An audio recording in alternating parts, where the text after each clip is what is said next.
मैं हूँ हाफिजा सदफ और आज मैं आपसे एक ऐसा मौजू शेयर करने जा रही हूँ जिसने हजारों घरों में खौफ, वहम और परेशानी फैला रखी है। जादू का मतलब है ऐसा बातिल अमल जिसमें शैतान और जन्नात की मदद से लोगों को धोखा दिया जाए या नुकसान पहुंचाने की कोशिश की जाए।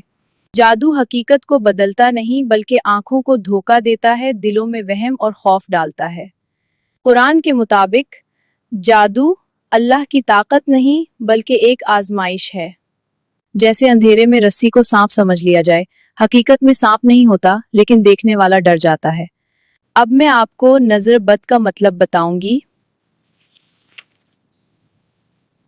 नजर बद का मतलब है किसी शख्स की ऐसी नजर जो हसद ही के साथ पड़े और अल्लाह का नाम ना लिया जाए, जिससे सामने वाले को नुकसान पहुंच जाए। नजर आंख से निकलती है लेकिन असर दिल की कैफियत का होता है। ये हो सकती है हसद से, हद से ज्यादा तारीफ से, बगैर माशाल्लाह कहे देखने से।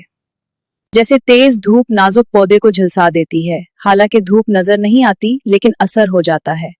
सुन लें, ये एक बहुत अहम वजाहत है। मैं इस बारे में तफसील से बताऊंगी, गौर से सुने ताकि कोई गलत फहमी ना रहे। हर तकलीफ जादू नहीं और हर मसला नजर बद नहीं। बाज़ औक़ात ये अल्लाह की आजमाइश और बाज़ औक़ात हमारी अपनी गलतियां होती हैं। जादू और नजर बद बहुत पुराने जमाने से चले आ रहे हैं। ये हर सकाफत और मजहब में मौजूद हैं।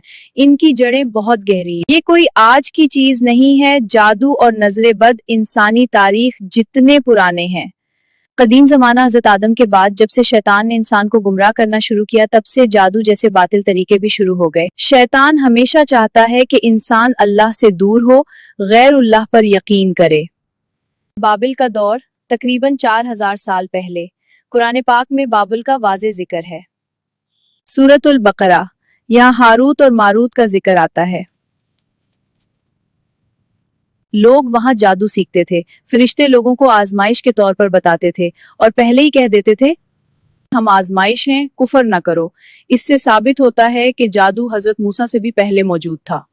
हजरत मूसा का दौर, फिरौन के जादूगर रस्सियों और लाठियों को सांप बनाकर दिखाते थे। ये जादू था, मौजिजा नहीं। लेकिन हजरत मूसा का अल्लाह का मौजिजा था जिसने सारे जादू को खत्म कर दिया। ये पैगाम मिला, जादू कितना ही बड़ा हो, अल्लाह के हुक्म के आगे कुछ नहीं। जादू नबी सल्लम के जमाने में भी हुआ।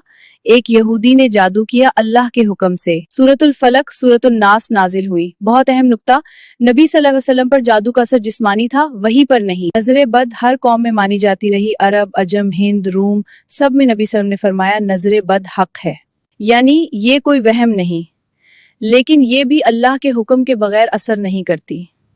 आज के दौर में मसला क्या है? मसला ये नहीं कि जादू बड़ा समझने लगे, हर मसला जादू पर डाल देते हैं। आमलों पर यकीन, अल्लाह पर कम यकीन। जादू और नजर बद सदियों से चले आ रहे हैं, लेकिन ईमान वाला इंसान कभी भी बेबस नहीं रहा, क्योंकि जादू पर नहीं बल्कि अल्लाह पर इख्तियार है। कभी सोचा है कि आज हर मसला जादू क्यों कहलाता है? हर बीमारी नजर बद क्यों बन जाती है? कभी सोचा है कि आज हर मसला जादू क्यों कहलाता है? हर बीमारी नजर बद क्यों बन जाती है? किसी का रिश्ता नहीं हो रहा, जादू। किसी का कारोबार नहीं चल रहा, जादू। किसी का बच्चा बीमार है, नजर बद। लेकिन क्या वाकई ऐसा है, या हमने हकीकत जाने बगैर अपने ईमान को कमजोर कर लिया है? आज की ये वीडियो ना डराने के लिए है, ना किसी आमिल की तशहीर के लिए, बल्कि कुरान और सुन्नत की रोशनी में सच दिखाने के लिए। जादू कोई कहानी नहीं, कुरान में उसका जिक्र मौजूद है।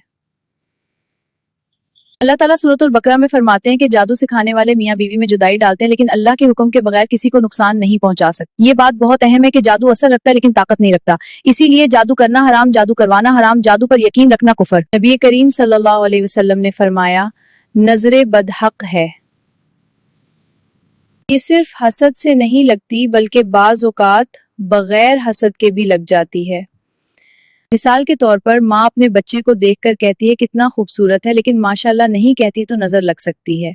नजर बद बच्चों को ज्यादा लगती है, खुशहाल लोगों को ज्यादा लगती है, कामयाब लोगों को ज्यादा लगती है। सबसे बड़ी तबाही ये है कि हम फौरन आमलों के पास भागते हैं, डराते हैं, बड़े बड़े दावे करते हैं, लाखों रुपए लेते हैं और ईमान कमजोर कर देते हैं। वो कहते हैं आप पर बहुत बड़ा जादू है, कब्रिस्तान का जादू है, नस्लों का जादू है। याद रखें, अगर जादू इतना ताकतवर होता तो नबी सल्लल्लाहु अलैहि वसल्लम सबसे पहले महफूज ना होते। अब मैं आपको वो इलाज बता रही हूँ जो नबी सल्लल्लाहु अलैहि वसल्लम ने खुद सिखाया। रोजाना का रूटीन अमल, फजर के बाद सूरतुल फातिहा 7 बार, आयतुल कुर्सी 3 बार, सूरत इखलास, फलक नास 3-3 बार। पानी पर दम करें और खुद भी पीना है اور گھر والوں کو بھی دیں۔ سوتے وقت تینوں کل پڑھ کر پورے جسم پر دم کر لیں۔ آخر میں آپ سے بس یہی کہوں گی، اپنے مسئلے کو اللہ کے قریب جانے کا ذریعہ بنائیں، نہ کہ خوف کا سبب۔ اللہ کافی ہے اور اللہ سب سے بڑا محافظ ہے۔ اگر آپ کو یہ ویڈیو فائدہ مند لگی ہو تو لائک کریں، شیئر کریں اور چینل کو سبسکرائب کریں۔ میں تھی حافظہ صدف، اللہ ہم سب کی حفاظت فرمائے، آمین۔